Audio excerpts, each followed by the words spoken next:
Assalamualaikum warahmatullahi wabarakatuh. Jumpa lagi dengan saya Jumala Multazam di channel Serba Serbi Easy. Kali ini kita masih diskusi tentang tips-tips di WhatsApp. Dan sekarang saya akan sharing tentang bagaimana caranya melihat orang-orang yang kepoin statusmu. Ya, mari kita mulai saja. Sederhana tapi asik juga ini. Kita buka WhatsApp-nya. Oke. Sudah terbuka WhatsApp-nya. Kemudian di tengah itu ada menu status. Ya, udah ya. Sekarang di paling atas itu ada My Status. Nah, My Statusnya dipencet. Ya, dipencet. Atau menunya dulu deh. Di My Statusnya itu ada titik 3 di kanan menunya. Ya. Tinggal kita pilih mau status mana yang kita ingin lihat orang-orang yang kepoin status kita. Ya.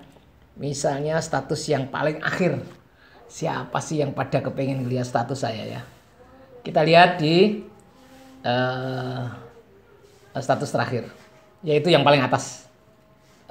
View yang paling atas ya gambar mata kita pencet. Nah, inilah daftar orang-orang yang kepoin status kita ya. Ya, saya kira itu caranya ya.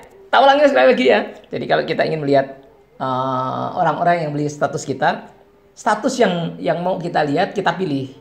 Kita klik aja. Kita pencet mana yang kita pilih. Misalnya saya pilih yang status nomor 2 dari atas.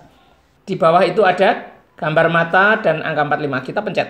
Nah, inilah orang-orang yang melihat status kita ya. Sederhana sih, mudah, tapi asik bagi yang belum tahu khususnya ya. Terima kasih. Sampai jumpa lagi di video tips-tips mudah ya tentang ICT. Tips mudah tentang ICT.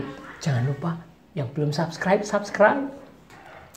Dan di share ke teman-teman yang lain ya. Saya akan sharing terus tentang ICT tapi yang mudah-mudah, yang bermanfaat bagi hidup kita. Ada home appliance, ada software, ada gadget ya, laptop.